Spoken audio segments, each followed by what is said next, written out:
अस्सलामुअलैकुम, good morning, जुम्मा मुबारक आप सबको। जागो लाहौर में मैं आपको खुश आमदीद कहती हूँ। मैं हूँ आपकी होस्ट मुनीबा आसिफ।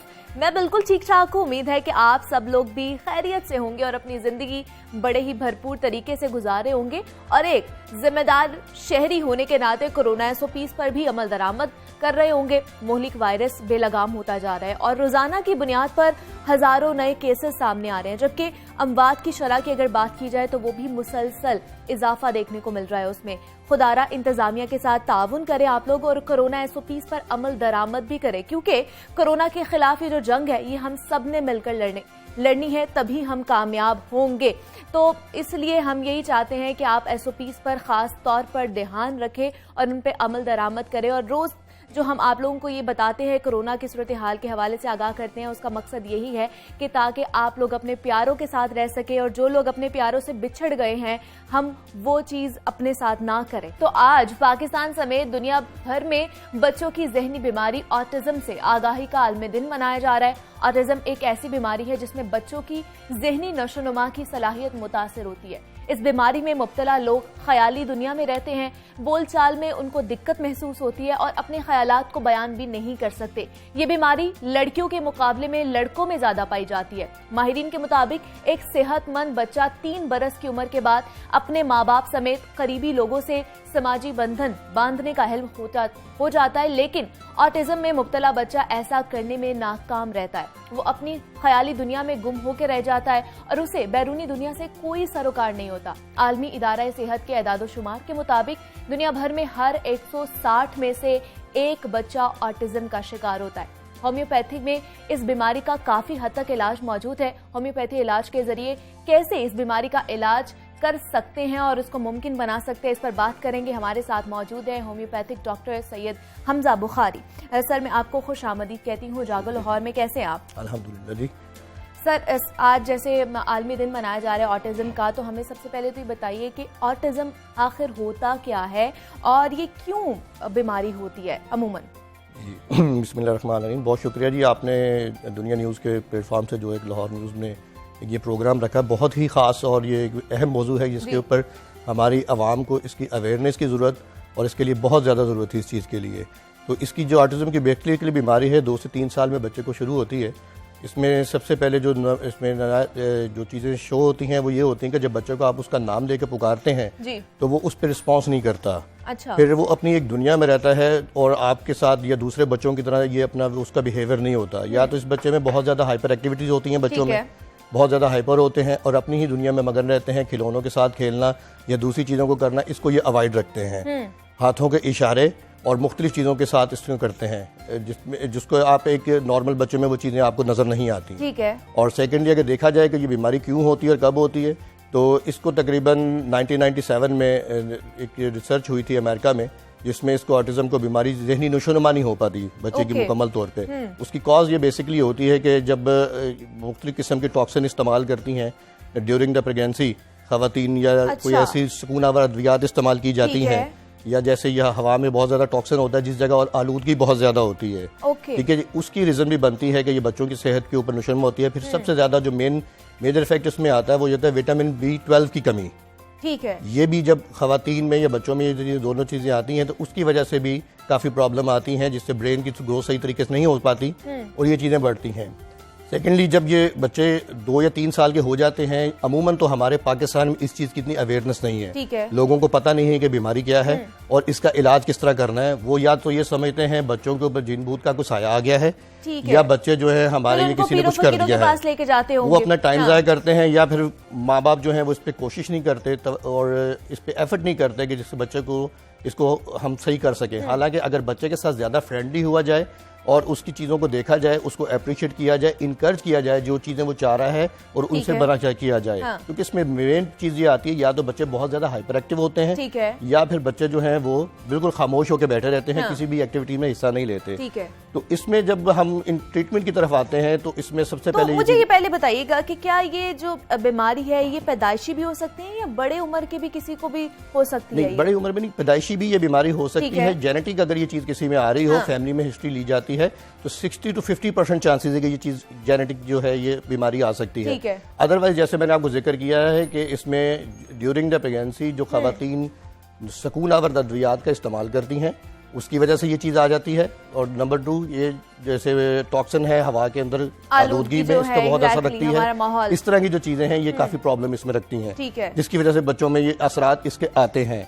और सेकेंडली जो है इसमें एक थायराइड को इसमें बड़ा फंक्शन रखता है। जिन लोग खवातीन का थायराइड लेवल कम होता है उनको भी ये बीमारी बच्चों को में कन्वर्ट हो जाती है उसकी वजह से। और विटामिन B12 मैंने आपको बताया ये चीज़ें आती हैं। तो इसमें बच्चों के लिए जो केयर, इसमें जो ट्रीटमेंट की तरफ हम आते हैं, ये दूसरी तरफ देखा जाए तो इसमें बच्चों के साथ ज़्यादा होना चाहिए। दुनिया भर में इसके ऊपर बहुत काम हो रहा है, बहुत रिसर्च हो रही, बहुत किताबें हो रही हैं। पाकिस्तान में ये इलाज बहुत महंगा है, इतना ज़्यादा महंगा है कि आप सोच नहीं सकते इसमें। और ये जो तो आम लोग हैं वो तो बेचारे अफोर्ड कर ही नहीं सकते। बिल्कुल ऐसा ही है। और दूसरा ये कि लोगों तक अवेयरनेस भी नहीं, लोगों को पता नहीं है कि ये चीज़ क्या है। तो ये मर्ज जो है काबिले इलाज है। और जिस तरह आप होम्योपैथी मेडिसिन करते हैं तो इसमें किस तरह इसको हम ठीक कर सकते हैं? देखें, होम्योपैथिक कभी भी किसी भी मरीज का इलाज नहीं करती, ये मर्ज का इलाज करती है। ठीक है। हम किसी भी बीमारी को लेते हैं तो हम ये नहीं देखते कि जब भी मैं कोई बात करूंगा किसी भी प्लेटफॉर्म से मैं एज ए होम्योपैथ बात करूंगा, ठीक है, कि होम्योपैथी को आप ये देखें कि होम्योपैथिक पाकिस्तान में ये डॉक्टर हमजा बुखारी के क्लिनिक पे सिर्फ इसका ट्रीटमेंट नहीं होता। ठीक है। वर्ल्ड वाइड में आप जहां भी देखेंगे, पूरे अमेरिका ले लें, इस पे यूनिवर्सिटी, किसी भी दुनिया के मुल्क के ले लें, आप जो तरक्की याफ्ता ममालिक में उनकी बात करूंगा, मैं किसी नहीं करूंगा दूसरे मुल्क की बात, उसमें आप ये देखें कि वो लोग किस तरह ट्रीटमेंट करते हैं इसका और कौन सी होम्योपैथिक अद्विया दी जाते हैं। तो इसका सिम्टम्स के ऊपर डिपेंड करता है कि अगर बच्चा बहुत ज़्यादा हाइपर एक्टिव है, बच्चा बिल्कुल मायूस है, उदास रहता है, उसके लिए अलग दवाइयाँ होंगी। अगर मैं ये कहूँ, दोनों एक्सट्रीम हो सकती है, दोनों चीज़ें हो सकती हैं। या तो ये बच्चे बहुत ज़्यादा ज़हीन होते हैं, ठीक है, ये बिल्कुल नालायक होते हैं इसमें। ठीक है जी। तो फिर जब हम इसको अकॉर्डिंग टू सिम्टम्स पेशेंट की दवाई रिकमेंड करते हैं। अगर आप मुझे कह रहे हैं कि यहाँ पर बताएं जी कि आप इसमें होम्योपैथिक में ऑटिज्म का क्या ट्रीटमेंट है, तो मैं आपको 1 या 2 दवाइयाँ इसमें नहीं बता सकता। इसमें हम पेशेंट के सिम्टम्स लेंगे, उसकी हिस्ट्री सारी लेंगे, उसके मुताबिक उसको दवाई प्रिस्क्राइब करते हैं। ठीक है। और ये क्योरेबल है विद होम्योपैथिक मेडिसिन, और साथ इसके कुछ हर्बल मेडिसिन भी होती हैं, उसके ऊपर भी काफ़ी काम हो रहा है, जिसके बहुत अच्छे रिजल्ट हैं। और होम्योपैथिक अद्वियात के भी बहुत अच्छे रिजल्ट हैं, जो कि मेरे पास इस टाइम काफ़ी पेशेंट हैं इसके जो ट्रीटमेंट चल रहा है। वो अगर आप लोग कहेंगे तो पेशेंट भी यहाँ आ भी सकते हैं और आप बता भी सकते हैं कि उन्होंने विद इन 3 मंथ्स या 4 मंथ्स में बच्चों को कितना रिकवर किया है उन्होंने विद होम्योपैथिक। अभी तक आप कितने बच्चों को जो है मेरे पास कम से कम इस टाइम कोई 45 के करीब बच्चे जो है वो इस टाइम अंडर ट्रीटमेंट है। अच्छा, अंडर ट्रीटमेंट है। और वो कब से उनका ट्रीटमेंट चल रहा है? तकरीबन कुछ 6 माह से, कोई 1 साल से। उसमें कई ऐसे हैं जो बिल्कुल अब मेडिकेशन पे नहीं है। अच्छा, और ये ड्यूरेशन बढ़ भी जाती है, कम भी हो जाती है? ये बढ़ भी जाती है, कम भी हो जाती है। ये डिपेंड करता है कि बच्चे की जो कंडीशन है या उसकी जो वो बीमारी की नवीयत क्या है। और ये सिम्टम्स के हिसाब से आप लोग जिस तरह बच्चा बड़ा होता रहता है उस तरह ये चीज कम भी होती रहती है और बढ़ती भी है। बढ़ती भी है, दोनों चीजें हो सकती हैं। अच्छा, और अगर इनिशियल स्टेज पर इसको पकड़ लिया जाए तो क्या ये जल्दी ठीक हो सकती है? जी बिल्कुल। इसमें जैसे ये बान की मून जो इसमें गुजरे हैं, ये जो अक़वाम मुत्तहिदा के कौमी जनरल सेक्रेटरी कोफी अन्नान, उन्होंने जब ये चीज़ को इसमें बोला था कि अगर हम इन बच्चों को शुरू में तवज्जो इनके ऊपर दे दें, ठीक है, तो ये चीज़ें इसके लिए ये क्योरेबल है। और अक़वाम मुत्तहिदा ने ही ये ऑटिज्म का जो 2 अप्रैल को डे मनाया जाता है, ये अक़वाम मुत्तहिदा की तरफ से मनाया जाता है, WHO की तरफ से नहीं है ये। ठीक है। तो ये क्या इलाज, ये जो ऑटिज्म का इलाज है, ये थेरेपी के जरिए भी हो सकता है? मोस्ट प्रोबेबिलिटी है इसमें जी, बिल्कुल। आप लोग थेरेपी करते हैं? हम इसमें देखते हैं कि बच्चों को किस तरफ लेके जाना है, उस तरफ थेरेपी की तरफ जाना है या नहीं जाना है। तो वो पहले थेरेपी का पता चलता है मेडिसिन के बाद? नहीं, देखिए, जिस बच्चे में बोलने में प्रॉब्लम आ रही है, सुनने में प्रॉब्लम आ रही है, उसमें कुछ टेस्ट भी करवाने पड़ते हैं। स्पेशली हम ये देखते हैं कि बच्चे की जो ब्रेन मैच्योरिटी है वो ठीक हो रही है, इसका हेयरिंग ठीक है, सुनने में इसको प्रॉब्लम तो नहीं है। ये चीजें सारी करवाने के बाद फिर देन हम देखते हैं कि इसमें अभी बच्चे को हमने किस तरफ लेके जाना है। बच्चे को हमने इसमें हेयरिंग की मेडिसिन भी साथ देनी है या जस्ट ऑटिज्म की ही मेडिसिन इसको देनी है कि ये मायूसी है या हाइपर एक्टिविटी है, क्योंकि ये बच्चे ज्यादा बैठते नहीं है, बैठेंगे नहीं, हर टाइम घूमते फिरते रहेंगे या शोर शराबा करते रहेंगे, या जैसे आपके जो स्टूडियो है तो इसका भी नक्शा बिगाड़ देंगे 5 मिनट के अंदर। तो ये माँ बाप के लिए बड़ी तकलीफदेह चीजें होती हैं इसमें। ठीक है। पूरी फैमिली के लिए बड़ा प्रॉब्लम होता है, कहीं जाना या कहीं आना, ये चीजें काफी प्रॉब्लम करती हैं। तो हम जानना चाहेंगे कि आपके पास जब इस तरह के केसेस आते हैं तो आप पहले इनिशियल स्टेज पे उनको किस तरह कैटर करते हैं, किस तरह उनका ट्रीटमेंट स्टार्ट होता है, हम थोड़ा सा ये जानना चाह रहे हैं। मैं वही बता रहा हूँ, अब पेशेंट अगर आता है तो हम सिम्टम्स लेंगे। एक बच्चा है वो बहुत ज्यादा हाइपर है, बैठता नहीं। अभी जैसे पिछले कोई उसका फिर ट्रीटमेंट कैसा होगा? जी, 1.5 माह पहले एक बच्चा मेरे पास आया। ठीक है। तो उनकी फैमिली पूरी थी, अमेरिका से वो लोग पाकिस्तान शिफ्ट हुए हैं सिर्फ इसी वजह से, क्योंकि अमेरिका में जो मेडिकेशन की जाती है वो मोस्टली उन बच्चों को नींद की सुकून आवर अद्वियात देते हैं। अच्छा। और कुछ भी नहीं देते, बच्चे सोए रहते हैं, उनका माइंड जो रिलैक्स रहे, और बच्चे कोई एक्टिविटीज नहीं करते। अच्छा। उनके वहां से छोड़ने की वजह ही पाकिस्तान आना अपना बच्चा था। वो कहते जी हमारी दुनिया है तो हम इसको यहाँ पर ट्रीटमेंट नहीं करवाएंगे, पाकिस्तान आए। तो उसके ट्रीटमेंट जब ले रहे हैं तो वो बच्चा जब मेरे पास पहले दिन आया 45 डेज, तकरीबन 40 डेज पहले, तो वो बच्चा 1 सेकंड के लिए, उस बच्चे की उम्र है 6 साल। ठीक है। वो बच्चा 1 मिनट के भी लिए भी नहीं बैठा, उसने मेरे क्लिनिक की हर चीज़ को बड़े अच्छे तरीके से ख़राब किया। मैं जारी बात है, मुझे तो पता था कि पेशेंट है बेचारा। तो अभी जब वो 30 डेज बाद 25 डेज बाद दोबारा मेरे पास आया तो उस बच्चे में वो चीज़ें, वो सिम्टम, वो अलामतें नहीं थी। अच्छा। इवन कि वो बच्चा क्लास में अटेंड भी कर रहा है। हाँ। वो माँ बाप के साथ जहाँ कहीं जा रहा है या गाड़ी में ट्रैवल कर रहा है तो आगे उसके एक गार्ड या उसकी एक आया जो होती है वो हमेशा उसके साथ होती थी, जो उसको पकड़ के रखते थे, उसको काबू में करते थे। अब 25 दिन के ट्रीटमेंट के बाद अब उस चीज़ की जरूरत नहीं है। अब बच्चा बैठ भी रहा है, हाँ। बच्चा सुन भी रहा है, बच्चा तवज्जो भी दे रहा है। हाँ। ठीक है, और ये बड़ा सस्ता तरीका इलाज है। मैं फिर अब बोल रहा हूँ कि मैं दुनिया चैनल के और लाहौर न्यूज़ के प्लेटफॉर्म से ये ऑफर करता हूँ कि इस तरह के जो भी बच्चे हैं वो मेरे क्लिनिक पर तशरीफ लाएं। मैं विदाउट एनी चार्जेस, कोई कंसल्टेशन फीस नहीं, कोई मेडिसिन के चार्जेस नहीं, हम फ्री उनका ट्रीटमेंट करने के लिए तैयार हैं। और मैं ये आप लोगों से भी, आमिर साहब के साथ भी रिक्वेस्ट करूंगा कि इनकी जो फाउंडेशन है उसके हवाले से भी इस चीज़ को आप जितनी अवेयरनेस लोगों को दे सकते हैं आप दें। हर तरह का ट्रीटमेंट, हर तरह की मेडिकेशन और कंसल्टेशन जो है वो मेरे बिहाफ के ऊपर, बुखारी क्लिनिक के बिहाफ के ऊपर इंशाल्लाह फी सबीलिल्लाह होगी, किसी किस्म का हम चार्ज बिल्कुल फ्री होगी। और हमारा भी सर यही मकसद था कि आज का जो दिन है वो मनाया जा रहा है और ताकि लोगों तक ज्यादा से ज्यादा इन्फॉर्मेशन पहुंचाई जा सके। मुझे बताइए, ये जो ऑटिज्म का मरीज है क्या ये बिल्कुल ठीक हो सकता है या उसे कुछ तिबी मसाइल भी हो सकते हैं आगे जाके? तिबी मसाइल भी हो सकते हैं, लेकिन इसमें डिपेंड करता है। तिबी सिर्फ इसमें एक चीज आती है, बेसिकली एक नर्व की बीमारी, दिमाग की बीमारी है, दिमाग की नशो नमी हो पाती है इसमें। लेकिन अभी जैसे अभी ये बेहतर होता है, जैसे कि आपने देखी film my name is Khan, शायद देखी, उसमें शाहरुख खान को जो बीमारी है वो ऑटिज्म की ही बीमारी शो की गई है। अभी पाकिस्तान में भी 2-3 ड्रामे ऐसे चल रहे हैं जिनमें ऑटिज्म के पेशेंट दिखाए जा रहे हैं, लेकिन वो बताते नहीं कि ये क्या चीज है। ठीक है, उसको शो करा देते हैं। उसको बेसिकली हमारे एक जुबानी एक लफ्ज़ है ना उर्दू का बड़ा अच्छा था, साइन। ठीक है, साइन शो कर देते हैं उसको, साइन डिक्लेयर कर देते हैं जी ये साइन है। हालांकि उस साइन को अगर आपने बचपन में थोड़ी सी उसकी तरफ तवज्जो दी होती, को ख्याल किया होता तो वो बच्चे बेहतर हो जाते हैं। अच्छा, इसमें एक चीज़ और मैं इसमें ऐड करता चलूँ, इस बीमारी का जो ताल्लुक है वो सबसे ज़्यादा मैदे के साथ है, स्टमक के साथ है। अच्छा, इन बच्चों को जो इस चीज़ का शिकार होते हैं, अगर इन बच्चों को आप जंक फूड, कोल्ड ड्रिंक्स वगैरह देते रहेंगे तो ये बच्चे और ख़राब होते रहेंगे। इनकी बीमारी जो है और ज्यादा एग्रीवेट कर जाती है ये चीज। ठीक है जी, ये वैसे आपने बड़ी एक अनोखी और अजीब सी हमें बात बताई है। अमेरिकन एक साइंटिस्ट हैं, नेक चेन उनका नाम है, उनको आप स्टडी कर सकते हैं नेट के ऊपर। ये मेरे एक पेशेंट है, उन्होंने ही मुझे इस पर ज्यादा फीडबैक दिया था, तो सलीम साहब हैं, तो उन्होंने ये मुझे चीजें बताई थी। तो उसमें जो नेक चेन ने जो रिसर्च की है, ये साइंटिस्ट है, डॉक्टर, तो उन्होंने जो चीजें बताई हैं उसमें 2 डाइट्स होती हैं जो एक पाकिस्तान में नहीं है। एक होती है प्रोबायोटिक, ठीक है, और बायोटिक। ठीक है जी, जो प्रोबायोटिक है ये इनके लिए बहुत ज्यादा फायदेमंद होती है। ठीक है, बहुत ज्यादा फायदेमंद है, ये बच्चों के लिए, ब्रेन के लिए बहुत ज्यादा फायदा करती है। और जो इसमें इसके अलावा एक है फिश ऑयल, ओमेगा 3, ओमेगा 9 और ऑलिव ऑयल, जैतून का तेल, जैसे हदीस नबी सल्लल्लाहु अलैहि वसल्लम भी है, कुरान मजीद में भी आया है। ठीक है जी, इसमें शफा है, तो ये लोग इसको सिर्फ इस्तेमाल करें जो सस्ती चीजें हैं। तो ये भी बहुत ज्यादा फायदा देती है इन चीजों के ऊपर। ये वो पेशेंट्स हैं जो कि अपने बच्चों को ये चीजें इस्तेमाल करवाते रहे हैं और करवा रहे हैं और बहुत अच्छे रिजल्ट आ रहे हैं। और साथ जहां पर उनको नजर आया कि हम इस चीज पे आगे ब्रेक हो गई है तो देन वो फिर होम्योपैथिक मेडिसिन साथ स्टार्ट कर दें। मतलब अगर जो बच्चा इस बीमारी का शिकार है तो उसका डाइट पे भी बहुत ज्यादा मेजर चीज ही है, ये डाइट से ही ये चीज ज्यादा एग्रीवेट करती है, मैदे से ये चीज ज्यादा एग्रीवेट करती है। तो आप लोग फिर उनका डाइट प्लान भी बनाकर देते हैं? डेफिनेटली हम डाइट प्लान बना के देते हैं, पूरी हर चीज बता के देते हैं ये चीज इस तरह से। उनकी जो बाहर की चीजें हैं, जंक फूड है, वो बिल्कुल खत्म कर देते हैं आप लोग? बिल्कुल। और लोग कोऑपरेट करते हैं आप लोगों के साथ? लोग कोऑपरेट, जारी बात है, औलाद से बढ़कर क्या चीज हो सकती है। वो तो कोशिश होती है उनके किसी ना तरीके से जो है इसको, इस बीमारी से जान छूटे। ठीक है, ये तो आप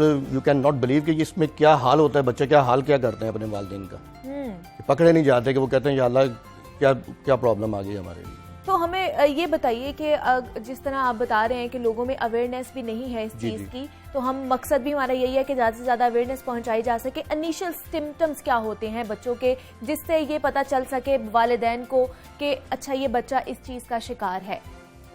देखिए, इसमें जो तो एक एजुकेटेड लोग हैं, ठीक है जी, जिनको पता है कि ये चीज़ें आ रही हैं बच्चे में, वो तो इसको जज कर लेते हैं। या फिर आप किसी भी अच्छा मॉलेज जो है, ठीक है, अच्छे मॉलेज में काफ़ी चीज़ें पाई जाती हैं जो कि सिर्फ अपनी फीस के लिए, अपने पैसों के लिए, जो पेशेंट नहीं भी उसको पेशेंट ना बना दे। ठीक है, उन चीज़ों को देख के वो डायग्नोस कर सकता है, वो देख सकता है। आजकल गूगल का दौर है, इंटरनेट का दौर है, आप उस पर लिखें, उस पर सिम्टम्स देखें, आपको बच्चों को पता चल जाते हैं। मैं एक सिम्टम्स बताना शुरू करूंगा तो बहुत टाइम लग जाता है, लेकिन मोस्ट प्रायोरिटी यही है, मैं बताता हूँ, बच्चे हाथों से इशारा बहुत ज्यादा ये करते हैं, ये चीज इनकी बहुत ज्यादा होती है। ठीक है, फिर या तो ये जिद करने बैठेंगे तो बिल्कुल जिद करने बैठ जाएंगे ये, ओके। जिद नहीं छोड़ेंगे अपनी, एक छोटी छोटी चीजों के ऊपर। फिर आई कांटेक्ट नहीं देंगे, ये जैसे मैं आपसे आंखों में बात कर रहा हूँ, ये आई कांटेक्ट नहीं देंगे आपको।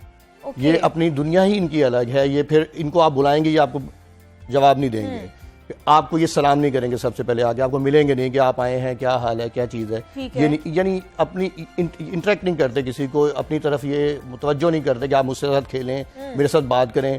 ये बच्चे मोस्टली क्या करते हैं, पेशेंट्स जिनके ये पेशेंट जो होते हैं, बच्चे होते हैं, इनके वालिदैन इनके साथ इंग्लिश में बात करना शुरू कर देते हैं। ठीक है, वो समझते हैं कि शायद बच्चा हमारा उर्दू नहीं समझ रहा है, इसका सॉफ्टवेयर चेंज हुआ। ठीक है जी, तो वो उर्दू में बात नहीं करते, इंग्लिश में बात करना शुरू कर जाते हैं कि उसमें फिर वो बच्चा फिर उसमें जवाब आपको देना शुरू करता है, समझ आना शुरू होती है कि वो जो आप रिप्लाई कर रहे हैं वही रिप्लाई कर रहे हैं।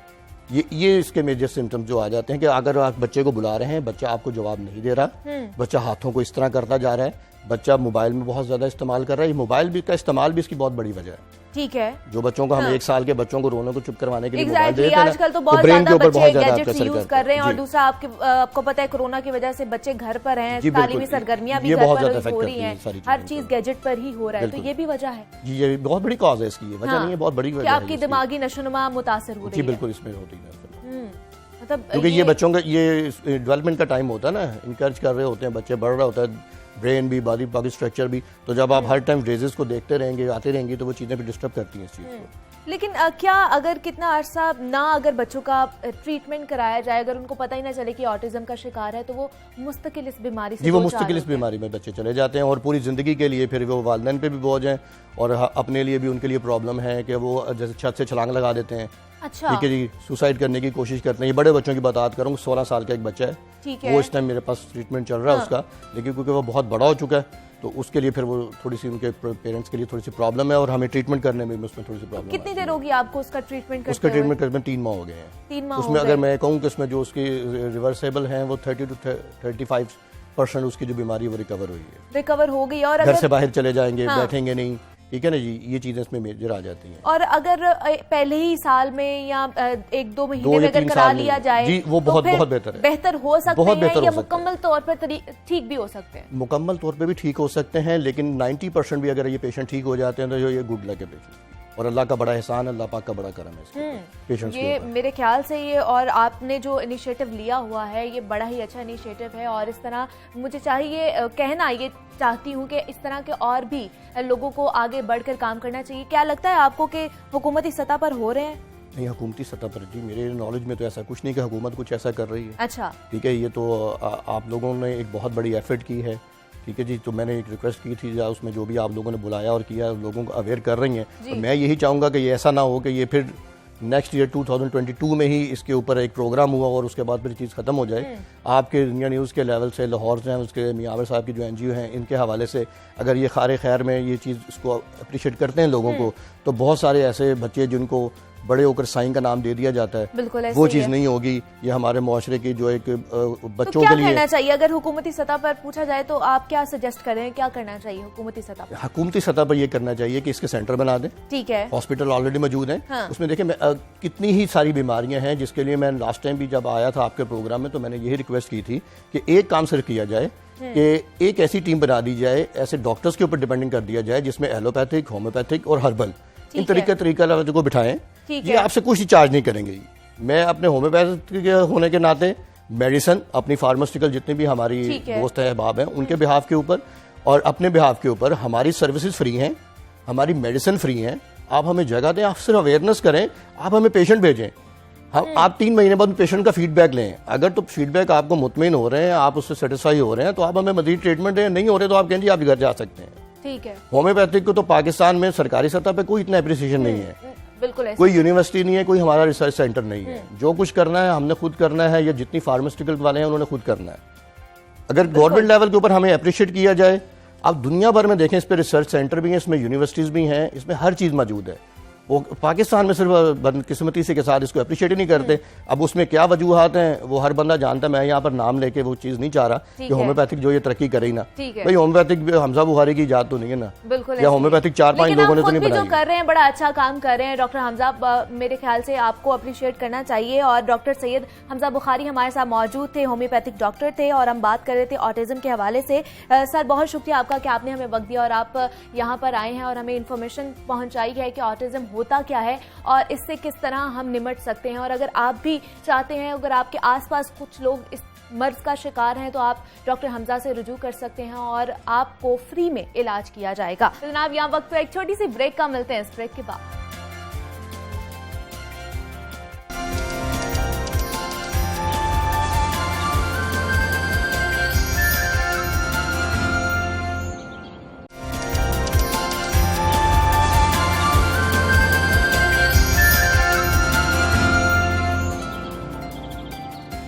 वेलकम बैक टू जागो Lahore and a very good morning. अब कुछ बात करते हैं सोशल मीडिया के हवाले से। तो पेशावर हाईकोर्ट ने पाकिस्तान में टिकटॉक पर पाबंदी लगाने के बाद अब उसको दोबारा खोलने की मशरूत इजाजत दे दी है। अदालत के फैसले में कहा गया है कि टिकटॉक को खोल दिया जाए, ताहम इस पर गैर अखलाकी मवाद अपलोड नहीं होना चाहिए। इससे कबल पेशावर हाईकोर्ट ने टिकटॉक पर गैर अखलाकी मवाद के खिलाफ एक शहरी की जानिब से दायर दरखास्त की समाअत के दौरान 11 मार्च को टिकटॉक को पाकिस्तान में बंद करने का हुक्म दिया था। टिकटॉक पाकिस्तान में मकबूल तरीन सोशल मीडिया ऐप है, जिसकी सारिफिन की तादाद 2 करोड़ के लगभग है। लेकिन गैर जिम्मेदाराना इस्तेमाल की वजह से टिकटॉक वीडियोस बनाने की वजह से कई हादसात भी रूनमा हो चुके हैं और कई अफराद अपनी जिंदगी से हाथ भी धो बैठे हैं।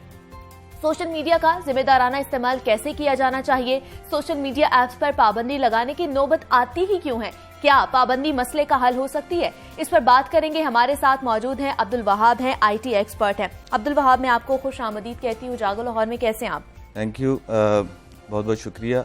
मैं ठीक ठाक। बहुत बहुत शुक्रिया कि आपने मुझे इस जो है प्रोग्राम पे बुलाया। अब्दुल वहाब, मुझे बताइएगा, जिस तरह अब टिकटॉक को पहले पाबंदी उस पर आयद कर दी गई, अब दोबारा बहाल कर दिया गया है, और लेकिन इस शर्त के साथ कि गैर अखलाकी जो मवाद है वो अपलोड नहीं होगा, तो क्या हम इस शर्त को यकीनी बना सकते हैं?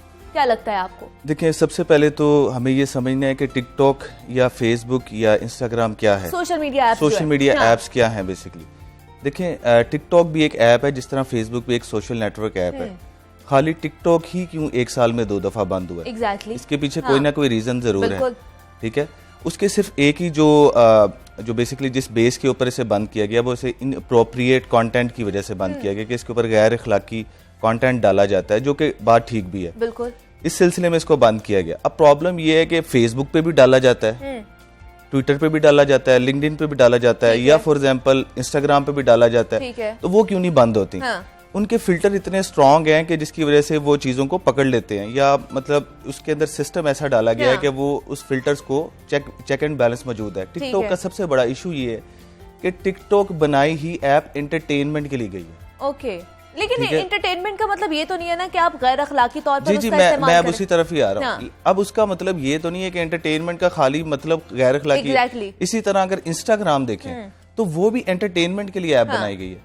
अब आप अगर इंस्टाग्राम को और टिकटॉक को आपस में मुवाजना करें तो टिकटॉक जो है बेसिकली उसके ऊपर ये इसलिए स्टार जो है गैर अखलाकी जो है वो कंटेंट डाल के बन जाते हैं, क्योंकि हमारा जब ये शुरू में टिकटॉक 2019 में पाकिस्तान में बूम पे आया, ठीक है, और ये पाकिस्तान की उस वक्त सबसे ज्यादा डाउनलोड होने वाली ऐप थी 2019 में। छोटा छोटा बच्चा टिकटॉक पर था, तो उसी वक्त इसके ऊपर हमें कोई मैनुअल कार्ड देना चाहिए था। देखिए, मैं ये समझता हूँ क्योंकि मैं सोशल मीडिया मार्केटिंग का ट्रेनर भी हूँ और एज ए कंसल्टेंट भी हूँ, तो मेरे पास बहुत सारे स्टूडेंट आते हैं, तो मैं इनको प्रॉपर गाइड करता हूँ कि आपने सोशल मीडिया को यूज कैसे करना है। अच्छा। तो जब ये टिकटॉक का हमें पता चल रहा था कि ये टिकटॉक बूम पे जा रही है, तो ये हमारा फर्ज, गवर्नमेंट का फर्ज होना चाहिए था, पेरेंट्स का फर्ज होना चाहिए था कि वो अपने बच्चों को बताए कि इसको यूज कैसे करना है, ठीक है। ये सबसे बड़ी एक इंपॉर्टेंट चीज होती है, लेकिन उस वक्त इसको यूज ऐसे करने दिया कि जैसे आज आपके सामने उसके रिजल्ट आ रहे हैं। इंस्टाग्राम की एग्जांपल मैं इसलिए दे रहा हूँ क्योंकि इसको कहते हैं माइक्रो इन्फ्लुएंसर्स। टिकटॉक के ऊपर जो बनते हैं बेसिकली माइक्रो इन्फ्लुएंसर बनते हैं।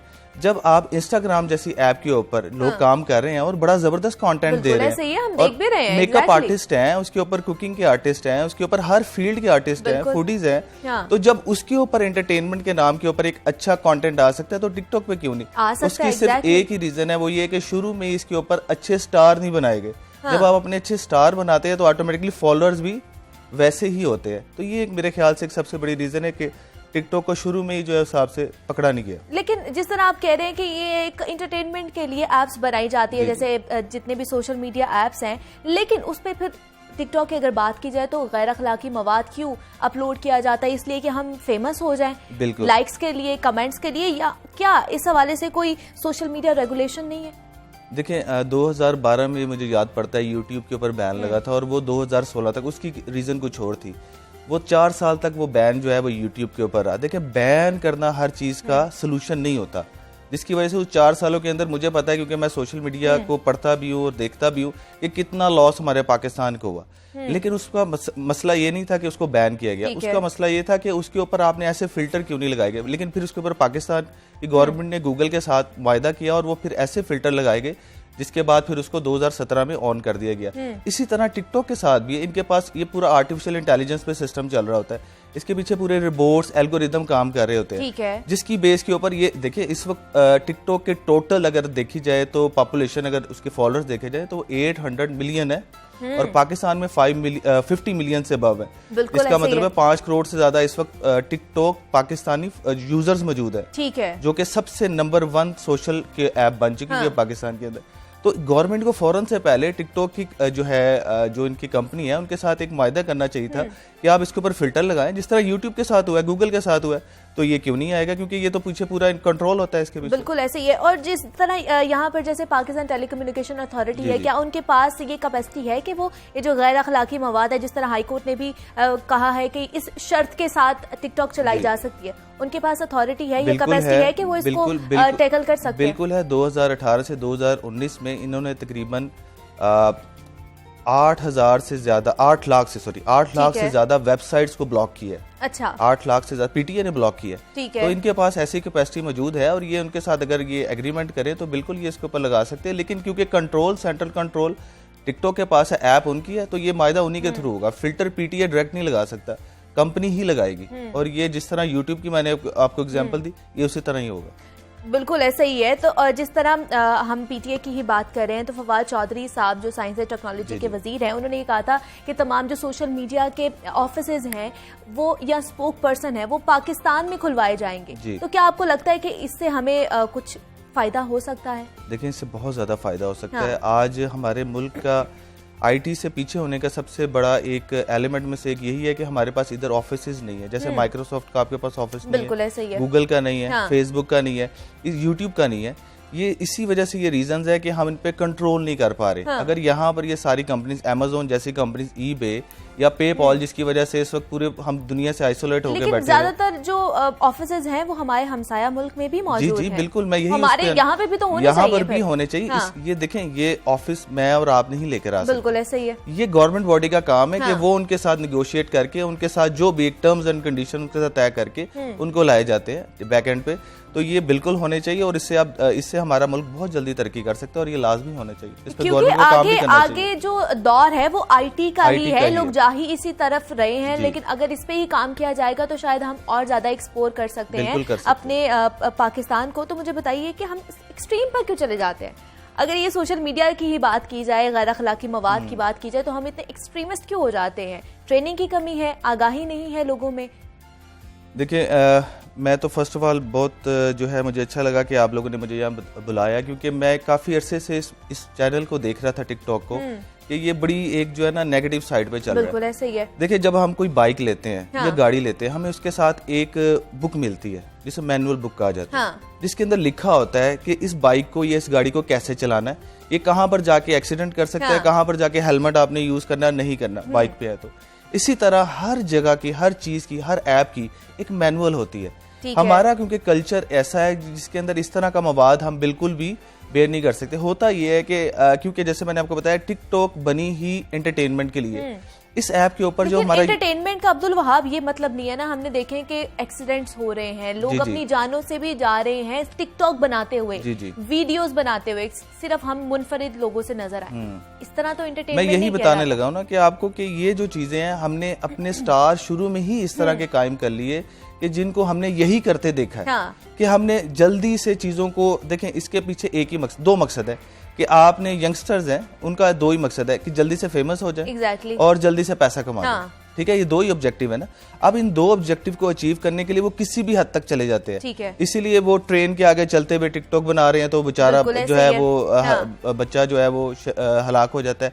इसी तरीके से आप वर्गल कंटेंट डाल देते हैं इसी चक्रों में कि आपको लाइक्स कमेंट मिल सके। मैं यही बता रहा हूँ कि हमारे पास ट्रेनिंग की कमी है। हम लाजमी नहीं है कि हम गैर मुनासिब मवाद डालेंगे तो ही फेमस होंगे।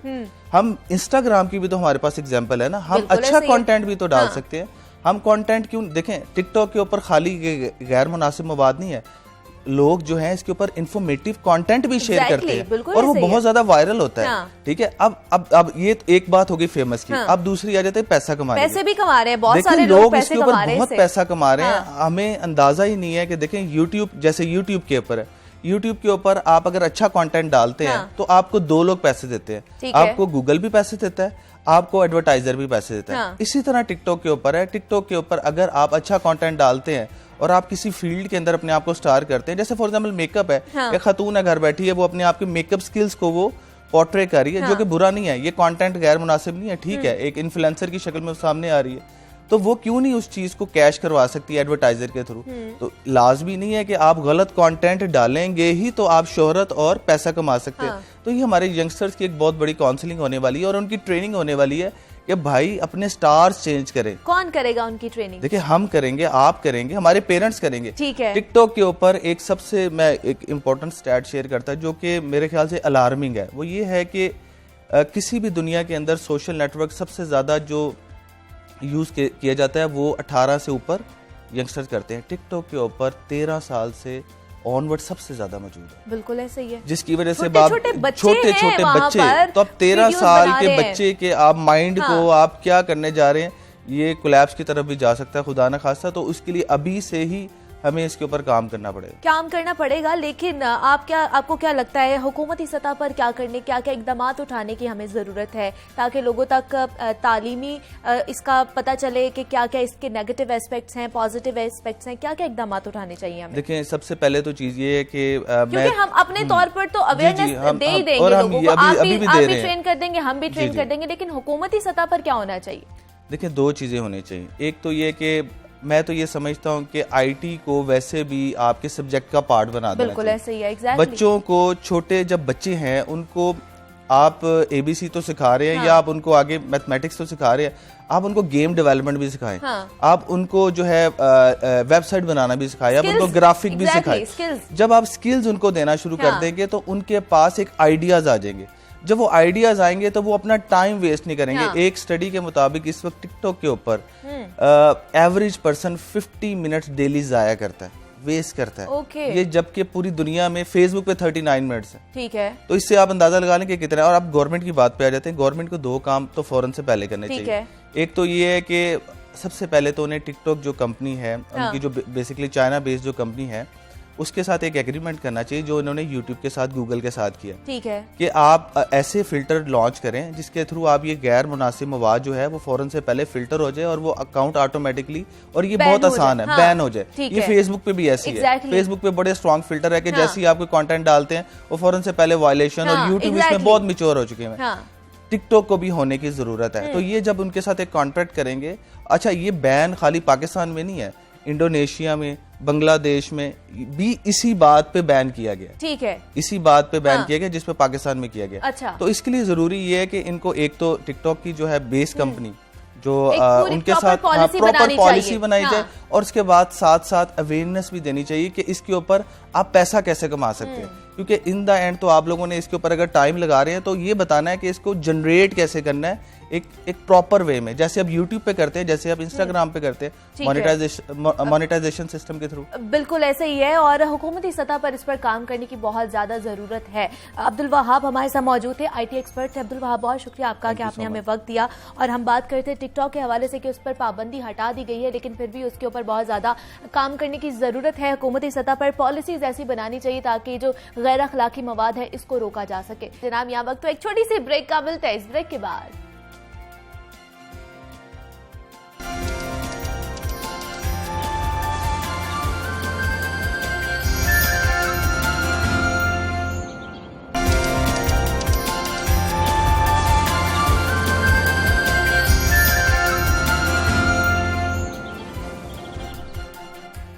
बैक टू जागो Lahore and a very good morning. अब कुछ बात करते हैं सेहत के हवाले से। तो कहा जाता है जनाब कि दांत अच्छे हो तो सेहत अच्छी होती है, और हकीकत भी यही है कि सेहतमंद दांत ही सेहतमंद जिंदगी की जमानत होते हैं। दांत अच्छे ना हो तो आप कुदरत की पैदा करदा बहुत सी नेमतों से महरूम भी हो जाते हैं। हमारी लाइफस्टाइल में ऐसी बहुत सी चीजें शामिल हो चुकी हैं जो दांतों की सेहत के लिए खतरनाक है, जिसकी वजह से मसूड़े कमजोर पड़ने लग जाते हैं, जिससे कभी दांतों से खून भी आ जाता है तो कभी दांत पलाहट का शिकार होने लगते हैं। अक्सर लोगों को ठंडा गर्म भी लगता है और सेंसिटिविटी जैसे मसाइल का भी शिकार हो जाते हैं। ओरल हेल्थ का ख्याल कैसे रखा जाए, कौन कौन सी आदत अपनानी चाहिए हमें जिसकी वजह से दांत महफूज रह सकते हैं, इस पर बात करेंगे। हमारे साथ मौजूद हैं डॉक्टर जहरा मसूद हैं, डेंटिस्ट हैं। डॉक्टर जहरा, मैं आपको खुशामदीद कहती हूँ जागो लाहौर में। कैसी हैं आप? अल्लाह का शुक्र, बिल्कुल ठीक ठाक and thank you so much. Doctor Zahra, हम देख रहे हैं कि आजकल बहुत बड़ा मसला बन चुका है दांतों में ठंडा और गर्म लगने का। ये क्यों होता है, क्या फैक्टर्स हैं इसका? अच्छा, इसके लिए ठंडा गर्म को समझने के लिए ना कुछ इस तरह के दांत की लेयर्स को समझना जरूरी है। दांत की 3 लेयर्स होती हैं। ठीक है। जो आउटर मोस्ट लेयर जो हमें अपने दांतों के ऊपर नजर आती है, जो व्हाइट है, दिस इज एनामल। इसके बाद इसकी एक इनर लेयर होती है जिसे डेंटिन कहते हैं, और उसके अंदर इसका पल्प होता है। Okay. What happens is that कि जब दांत थोड़ा सा डिके होता है, थोड़ा सा अपना इनामल लूज कर देता है या part of the enamel loose हो जाता है, तो वहां से जो डिके प्रोसेस है वो डेंटिन में यानी इनर लेयर में दांत के अंदरूनी हिस्से तक आ जाता है। ठीक है। जब अंदरूनी हिस्से में डिके आता है तो वो जो अंदर उसकी नसें हैं वो थोड़ा सा समझ लें कि वो ओपन हो जाती हैं, और इसकी वजह से दांतों में जो है वो ठंडा और गर्म भी लगना शुरू हो जाता है, और दर्द भी हल्की हल्की महसूस हो जाती है, और ठीसें भी, जिसे आप कहते हैं ना हवा भी लग रही है, तो वो कुछ दर्द करने लग जाते हैं। दर्द करना शुरू हो जाते हैं। तो इस वजह से ये होता है कि जब आप इनिशियल स्टेजेस पे डिके को रोकते नहीं है और वो जब आगे प्रोग्रेस कर जाता है इनर लेयर में, तो फिर सेंसिटिविटी स्टार्ट हो जाती है दांतों में। तो ये क्या जो सेंसिटिविटी वक्त के गुजरने के साथ साथ स्टार्ट होती है, एज फैक्टर होता है, या और भी हमारी आदत जो हैं वो भी मैटर करती हैं? इसमें दोनों आदत भी होती हैं। आदत में आप ये समझ लें कि wrong way of tooth brushing method, अगर आप टूथ ब्रशिंग जो है रॉन्ग वे में कर रहे हैं और इनामल को घिसा रहे हैं, तो ऑब्वियसली जो है उसका जो वेयर एंड टेयर के साथ जो है, जब इनामल पे रगड़ पड़ती है उसके वेयर एंड टेयर के साथ जो है वो सेंसिटिविटी स्टार्ट हो जाती है। क्योंकि enamel is basically a protective layer, वो अंदरूनी हिस्से जो है वो उसको प्रोटेक्ट करी, तो जब आप उसका वेयर एंड टेयर कर रहे हैं तो डेफिनेटली वो अंदर सारी चीज जाएगी, और वो जो है आपकी गलत हैबिट्स के साथ जो है वो सेंसिटिविटी का भी ताल्लुक है। और सेकेंडली मुनीबा, आपने कहा कि एज का वाकई इसके साथ बहुत ताल्लुक है, क्योंकि with the passage of age enamel का अपना नेचुरल वो थोड़ा सा जो है वो उसकी जो कैपेसिटी है बिल्डअप की वो खत्म होना शुरू हो जाती है, कम होना शुरू हो जाती है वक्त के साथ साथ, specially after 35 years of life. तो और कुछ लोग जो होते हैं उनकी एक ये भी हैबिट होती है कि वो दांत पीसते हैं, रगड़ते हैं दांतों को। ठीक है, बहुत से ऐसे लोग हैं जो रात को सोते हुए भी रात को सोते हुए भी पीसते हैं, तो इससे वो अपना इनामल घिसा रहे होते हैं, तो इस वजह से भी सेंसिटिविटी स्टार्ट हो जाती है। हाँ, तो किस तरह हम अपनी आदतें जो है वो चेंज कर सकते हैं ताकि हमारे जो दांत हैं वो अच्छे भी लगें, मजबूत भी रहें? हम अपनी इस तरह चेंज कर सकते हैं कि सबसे पहले तो ये देखें कि हमने कौन सी वो सारे मेथड्स अपनाने हैं कि हमारे जो दांत है हेल्दी रहें। ठीक है। अब जब बच्चा पैदा होता है उसके बाद 6 मंथ से ऑनवर्ड्स उसके प्यारे प्यारे दांत आना शुरू हो जाते हैं, और 2.5 साल तक उसके मुंह में 20 दांत आ चुके होते हैं, तो वो बहुत शाइनी पर्ली वाइट होते हैं, बहुत खूबसूरत दांत होते हैं।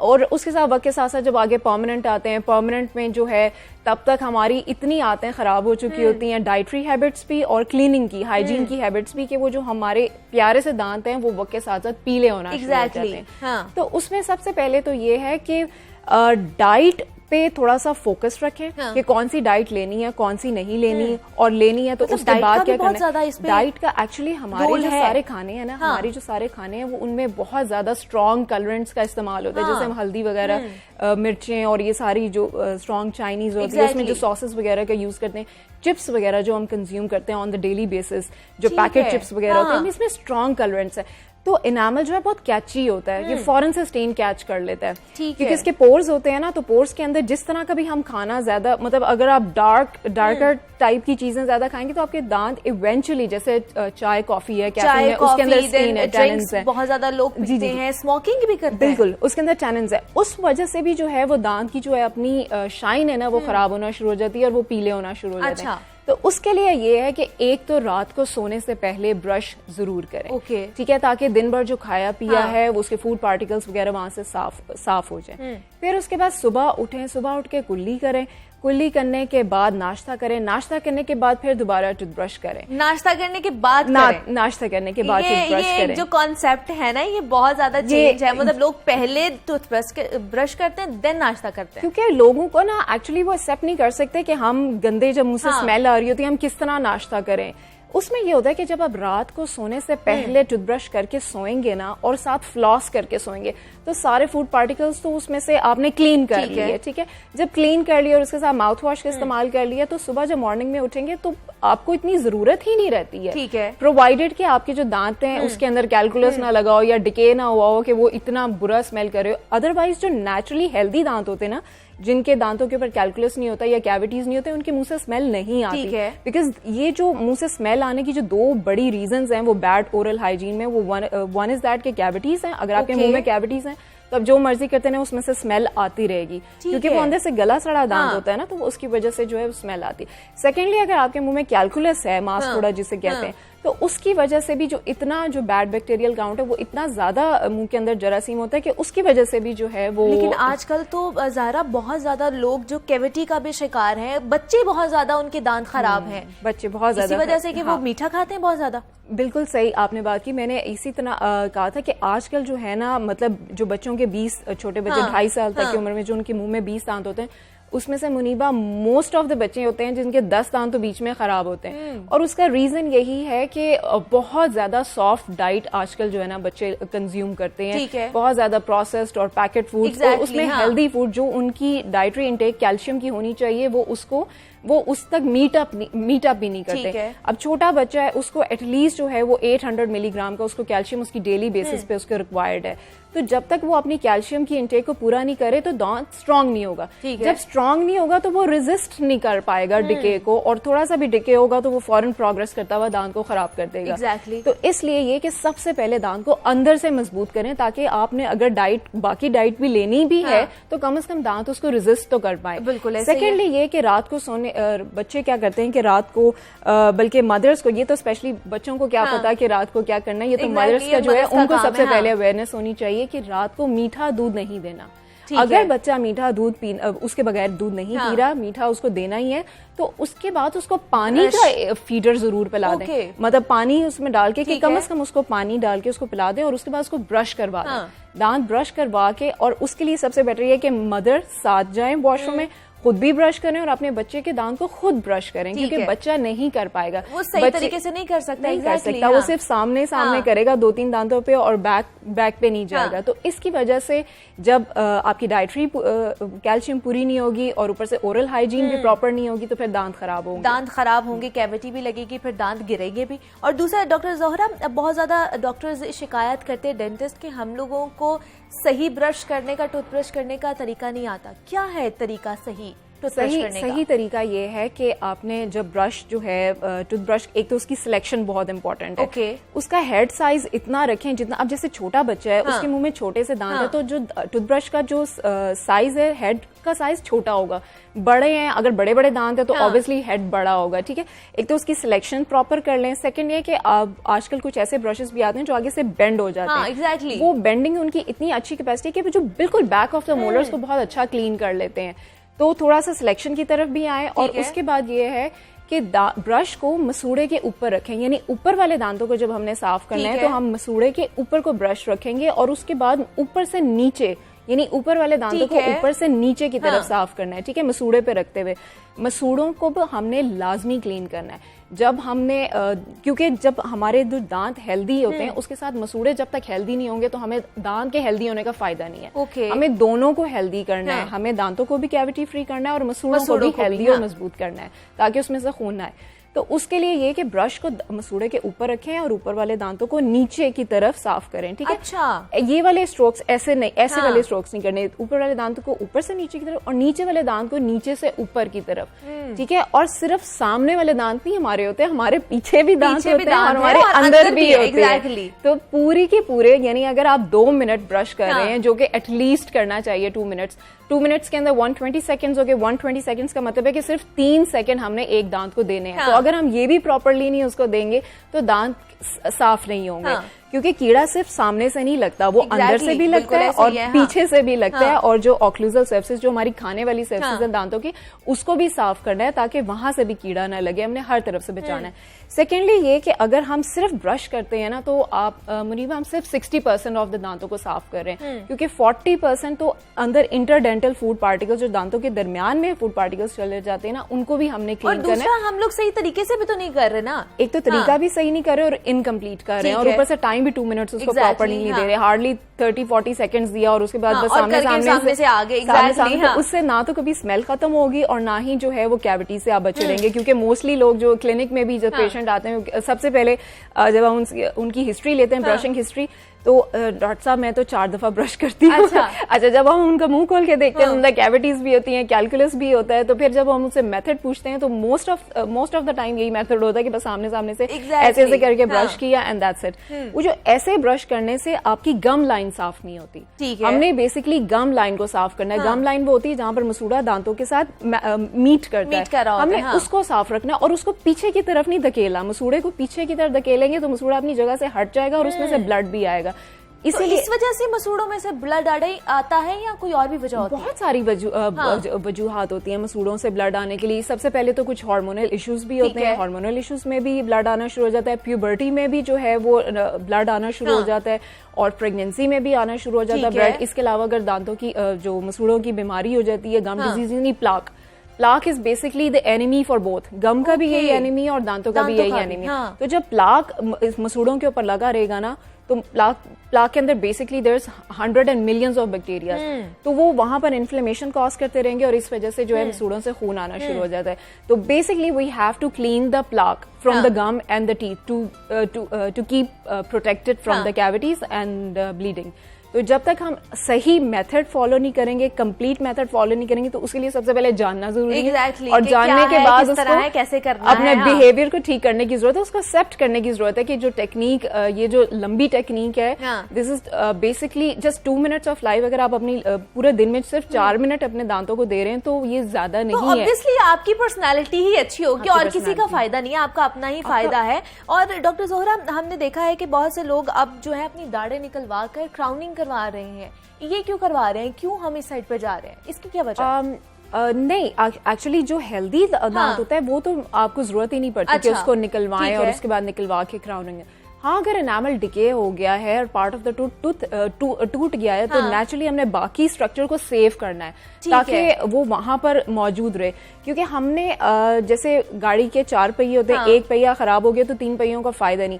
इसी तरह जो है दांत है उनकी एक हार्मनी होती है ऊपर और नीचे। जब तक वो आपस में मीट नहीं करेंगे तब तक हम खाना प्रॉपर नहीं खा सकते, दांत भी सही ब्रश नहीं कर सकते, और हमारे जबड़े की हेल्थ के लिए भी बहुत इन दांतों को जो है वो ऑक्लूजन में होना जरूरी है। तो जब एक आधा दांत ही बीच में से निकल जाएगा तो पूरा जो है बैलेंस आउट हो जाता है। तो उसके लिए है कि अगर डिके हो गया है दांत, खराब हो गया दांत, टूट गया है, तो फिर हम उसमें क्राउन करवा सकते हैं। ठीक है, और it's a part of the treatment process. और दूसरा, हम देख रहे हैं रमजान भी आने वाला है और उसमें क्या हमें प्रिकॉशंस लेने चाहिए? और दूसरा मैं ये पूछना चाहूंगी खास तौर पर कि जो लोग ब्रेसेस जिन्होंने लगवाए हुए हैं वो किस तरह इस चीज को लें, वो सूरत हाल से कैसे निपटे? अच्छा, रमजान में ये है कि जब आप सहरी के लिए उठे ना, तो कम से कम ये कि 1 घंटा पहले तो उठें। ठीक है, 1 घंटा पहले उठे और उसके बाद अपनी सहरी कंप्लीट कर ली। अब उसमें हम लोग 90% ऑफ द पीपल जो है उसमें अंडा जरूर खाते हैं, अंडा खाते हैं, और चीनी वाले भर के मिल्क शेक और लस्सी में भी चीनी डाल रहे हैं, मिल्क शेक में भी चीनी डाल रहे हैं, मतलब हर चीज में हमने चीनी डालनी है और अंडा तो खाना ही खाना है। तो उसके लिए ये कि थोड़ी सी अपनी शुगर की जो इंटेक है ना उसको रिस्ट्रिक्ट करें। ठीक है, हर चीज मतलब अगर आप 2 चम्मच ले रहे हैं तो उसको 1 पे आ जाए, 1 ले रहे हैं तो उसको हाफ पे आ जाए। अच्छा, उसके बाद ये है कि कम से कम फजर की अजान से पहले पहले आपके पास 5 मिनट्स होने चाहिए कि आप दांतों को प्रॉपरली जो है वो क्लीन करें। ठीक है। उसको 2 मिनट्स दें, प्रॉपर जिसका मैंने मेथड बताया उसको ब्रश करें और फ्लॉस साथ करें। ठीक है। फ्लॉस करने के बाद उसको माउथ वॉश करें। माउथ वॉश डेली बेसिस पे हम कोई भी वाटर बेस्ड यूज कर सकते हैं। जो अल्कोहल बेस्ड माउथ वॉश होते हैं वो डेली नहीं यूज हो सकते, वो जस्ट फॉर द टाइमिंग अगर आपको रिक्वायर्ड है, डेंटिस्ट ने आपको प्रिस्क्राइब किया तो वो फॉर द टाइमिंग कर सकते हैं। लेकिन डेली बेसिस पे हमने अगर करना है तो वो वाटर बेस्ड यानी पानी वाला।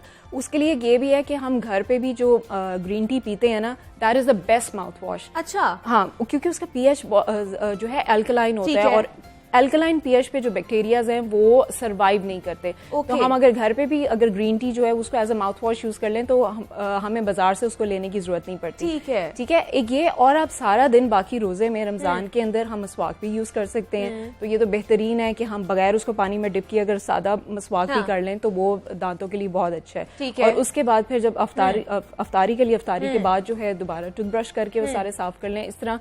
और एक सबसे बड़ी बात ये मैं जरूर कहूंगी कि रमजान आने से पहले पहले जिसकी भी मुंह से ब्लड आता है, मसूड़ों से खून आता है, कैविटीज हैं, तो वो कम से कम, या जिसका कोई दांत निकलवाने वाला है तो वो डेंटिस्ट के पास आके अपना स्केड्यूल ट्रीटमेंट करवा के तो इसको पहले से करवा लें। मतलब स्केलिंग अगर रिक्वायर्ड है तो स्केलिंग करवा लें, कैविटीज फिल करवानी है तो कैविटीज फिल करवा लें, और कोई दांत निकलवाने वाला है तो उसको एक्सट्रैक्शन करवा लें। इससे ये कि रमजान में आप इन चीजों के साथ आपको बॉदर नहीं करना पड़ेगा सारा दिन के लिए, क्योंकि अगर मसूड़न से खून आ रहा है तो इससे रोजा टूटने का भी और दूसरा अभी आपने डॉक्टर ज़हरा व्हाइटनिंग की बात की और स्केलिंग की बात की है, ये क्यों जरूरी है हमारे दांतों के लिए?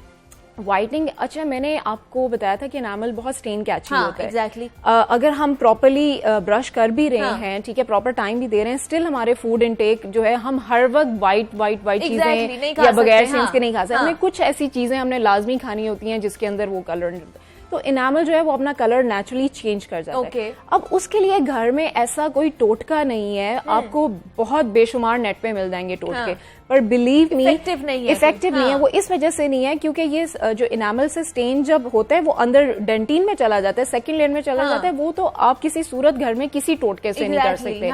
ठीक है। अब जैसे अब जो लोग रेगुलर बेसिस पे मसवाक यूज करते हैं, मसवाक के अंदर भी जो है सोडियम बाइकार्बोनेट होता है, वो एक नेचुरल जो है वो प्लाक रिमूवल और जो दांतों को शाइनी करता है। तो अगर आप रेगुलर बेस पे करें तो आप उसको मेंटेन रख सकते हैं, पर एक दफा पीले हो गए दांत, अब उन पीले दांतों का व्हाइट नहीं कर सकते, आपको डेंटिस्ट से जाके टीथ व्हाइटनिंग करवानी है। ठीक है। अब उसके लिए ये समझने की ज्यादा जरूरत है कि स्केलिंग से दांत कभी भी व्हाइट नहीं होते, उससे स्टेन्स रिमूव होते हैं। वो जो पिलाहट है वो पिलाहट हमेशा ब्लीचिंग से फिनिश होती है। तो ये दोनों जो है वो रिकमेंडेड ट्रीटमेंट है, बिल्कुल सेफ प्रोसीजर से करवा सकते हैं आप। एवरी 6 मंथ्स करवा सकते हैं, और साइड इफेक्ट्स तब होंगे जब आपके करने वाला आपको ठीक तरीके से हैंडल नहीं कर रहा। मतलब अच्छे खासे डेंटिस्ट के पास जाएं जिसको पता हो कि उसने क्या करना है। डॉक्टर ज़हरा मसूद हमारे साथ मौजूद थी। डॉक्टर ज़हरा, बहुत शुक्रिया आपका कि आपने हमें वक्त दिया और आप यहाँ पर आई हैं। और जनाब, हम बात करते हैं किस तरह हम अपनी ओरल हाइजीन को ठीक कर सकते हैं, अपने दांतों का ख्याल रख सकते हैं। तो मेरे ख्याल से आपको बहुत अच्छी टिप्स मिल गई होंगी